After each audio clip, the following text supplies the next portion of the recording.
are these people? This is a story I haven't seen a lot of people talk about. It popped up in my feeds. No one talked about this. No. So I think it's indicative of a lot of the problems in the area, but Israel is stealing children's art. So you're probably wondering why that might be. Let's get into it. So this is by Cara Marianna. Got a little Substack over there, but ScheerPost picked this up.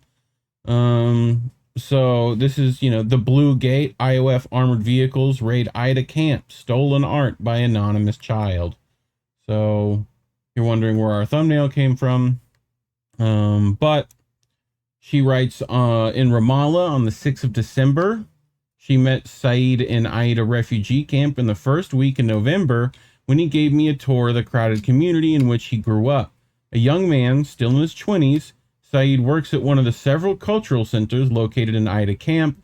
He holds a degree in psychology from the University of Bethlehem, where he is a part-time lecturer in Arabic. Aida is the smallest of the refugee camps in the West Bank. It is densely populated, and its narrow streets are crowded with buildings huddled together like people seeking shelter from a storm. Surrounded on two sides by the apartheid wall, Aida is also the most frequently raided camp.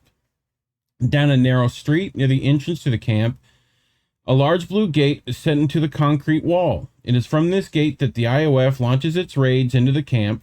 Further along the same street, a watchtower and a gun turret stand guard over the camp. From there, snipers frequently shoot into the streets and apartment buildings below. After the tour, I spent an hour in Saeed's office. Among the many things we discussed was the art therapy program the center runs for children. As we talked, he pulled out a stack of drawings that the children had done, all of them prior to the 7th of October of last year. Ones like these, of the IOF soldiers stealing a boy's bike, stolen art by anonymous child. So, I don't know what the age groups of these children are, but, you work with kids probably near that age. My guess, looking at probably between 8 to 10. Yeah. That would be my guess. Probably varying ages, sure. But I find art, especially Palestinian art, I think it speaks a lot more than a lot of the words that have been put out have, Yeah. So, but each child is drawn and colored a cinch of large storyboards depicting a difficult experience and showing how it was eventually resolved with the help of others, a teacher, a therapist, family, friends. The storyboards were bound into simple books with twine. Saeed pulled out 3 or 4 of these from the stack and talked me through the drawings. They were remarkable for their emotional impact. Many of them were equally remarkable for their artistry. These drawings were fresh and powerful, objects of art worthy of a gallery display. So I thought at the time, and still do. This afternoon, wrapping up my work on this sojourn in the West Bank, I texted Saeed, "Hi, how are you?" His response arrived 2 hours later. "Hi, alhamdulillah, doing good." I smiled when I read his reply. I knew the word alhamdulillah well and have been written about it previously, frequently used among Muslims and Christians in the West Bank. It is an Arabic phrase giving thanks to God for all that is good and all that is difficult in a person's life. Any good news in the West Bank is always to be celebrated. And then his next message arrived with a photograph. "My heart fell when I saw the military uniforms. The IOF invaded the center," he texted. "They stole the art of the kids that I showed you." So here's the IOF stealing the art of children, So I'm not sure why, but we have video. So there's no sound to it. I'm curious as to why. Sure. So here they are. They're taking, shirts with the Palestinian flag on them. This is obviously a little statue of Palestine. So, they're just taking anything that could be, I guess, considered pro-Palestinian, most likely. I would argue. Here's the thing. As I said, I have a couple of theories of this. I don't think it's possible that these iOS soldiers aren't looking into this that deep. Like, they're just confiscating random shit to them. But that's one theory. The other theory that I believe is a little more heinous is the idea of, not necessarily hate, but to them, that, look, I work with young children. Like, and as you said, pictures often carry a lot more, say a lot more than words ever can. So it's one thing for an adult, and we've reported on this, of adults saying, like what the travesty that's going on in Gaza and the West Bank right now. It's another thing for a child to tell you that. Right. And so, God forbid if these pictures ever came out, and mainstream media isn't going to show this, but could you imagine the response of having these pictures kind of reveal the carnage of what Israelis are doing to people living in the West Bank? Like, you can make the argument like, oh, Hamas, whatever, with an adult. You can't do that with a child. No. So it doesn't hold. It's a way of preserving their appearance somewhat in terms of destroying anything that would incriminate them of genocide. That's if they're thinking of it that way. The final theory I have is we don't know. These books are representative of healing for these children. Again, I don't think the IOF thinks of it this deep, but to take one of the few things that these children, and I'm guessing for these books, like, this is through therapy. So this is the idea of drawing through your feelings, drawing through the hate and the sadness and the despair that you would be feeling, but having joy in trying to figure out, like, there's a way I can resolve this issue, and having that as record, as a story of your strength and your resilience. This kind of represents taking the very thing that you've been working towards that will break that resilience. This is a way of committing these children to more despair. Yeah. Because it's the very thing that they've been working on in terms of healing and acceptance and resolve for them. Yeah. That they no longer have. So it's disgusting. For sure. And, as a teacher, the idea that you would take away a child's work and probably destroy it, I would guess.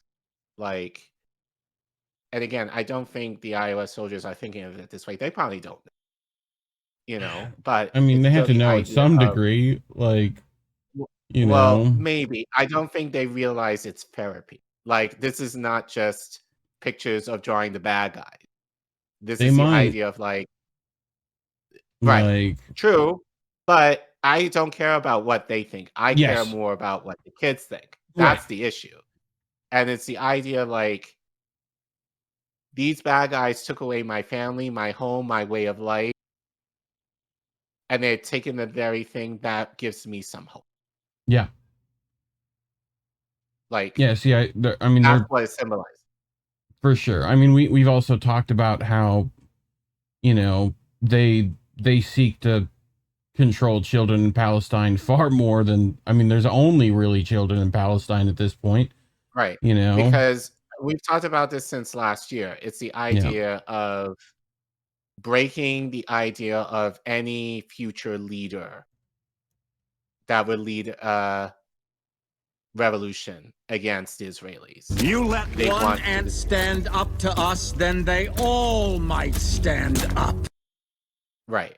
So it's like they do not want that possibility of having, and I'm going to use a biblical term, having a Jesus-like figure Yeah.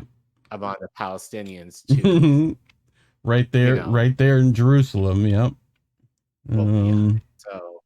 So, well, back to this article just to finish up. She writes, during my first visit to the West Bank, this kind of news would leave me in tears. Now I'm nearly cried out. Many perfectly lovely days in the West Bank go suddenly and terribly sideways because the soldiers and settlers who illegally occupy this land are sociopathic. They delight in terrorizing Palestinians. They delight in sadism. Now in my final week in Palestine, at least for the time being, the grief and anger pass more quickly, and I'm actually starting to laugh. It's a dark humor, to be sure. Stealing children's art? Really? If you will pardon my language. Yeah. How fucked up do you have to be to steal children's art? I mean, they've done a lot more to children than just stealing their art, so pretty fucked up. But think about it. They are dressed for combat, armed to the teeth, and stealing children's art. There's something darkly humorous about that, perhaps because it's so irrational. But this irrationality is rooted in fear and is also deadly. They are indeed afraid of children's art because they are afraid of children. They're afraid of what these children represent, the future of Palestine. This is why they shoot boys who throw rocks in the West Bank, and why are they killing so many children in Gaza? It's afraid. It's afraid. So, yeah. Closing thoughts?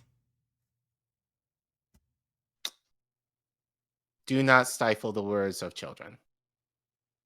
Don't do it. Yep. I am very fortunate that I work at a school where, again, I have a lot of freedom in terms of what I teach them, but mostly due to thinking of and this is kind of like the ideology in terms of the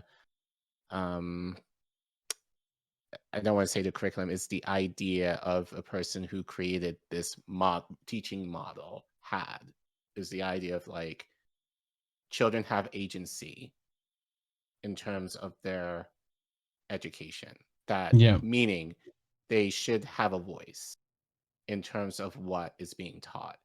And I'm very blessed to be able to do that for 4 and 5-year-olds. Is there a more important job than that of a teacher? And anything that you can do in terms of helping the next generation understand the reality of what the issues that they will have to face, but giving them the tools to be able to deal with that, I think is very powerful. And to me, this is what this art therapy program represents. It's the idea of working through that pain to be an effective leader and to challenge the establishment. Like, ideally, that's really what we should be doing in our schools today. Yeah. Here, everywhere.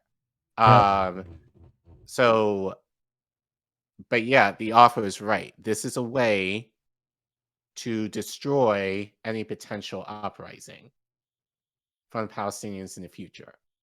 So, yeah, but yeah, it's also funny that the idea that you are willing to, you can't like killing them to be in a way would be the easiest thing. You have to stoop so low than to steal their books, their art, But the beautiful thing about art is that you can recreate it. So as long as the children exist, the art will continue to exist. Yeah. It's going to take a lot more work in this case, given that it's part of a therapy program. But the work will still be there. So I just want to give a shout out to these kids, and I'm sure none of these kids will ever watch this, but if any ever an event that someone in the West Bank or anywhere in Palestine does, you know, your pictures have power. So continue drawing, continue expressing yourself, continue to define the reality of what you're going. Eventually people will see it, and eventually people will understand who you are. And I, for one, feel very honored. I mean, I only saw a couple of pictures based on the article, but I am very honored to have seen your work and know and understand that I will continue to advocate for you in terms of the healing that you deserve, in terms of the liberation that you're looking for. You may not even realize it, but you are the resistance. So keep drawing. Well, speaking of resistance, talking about it is most likely why we're demonetized. So you can go to ko-fi.com/indienewsnetwork or scan that QR code on your screen. Help keep stories like this in your news feed. But otherwise, like and share, leave a comment, let us know what you think, hit that subscribe button if you haven't already. Standard engagement stuff, but you know, let us know what you think. Why do you think this is being done? But otherwise, thanks for watching.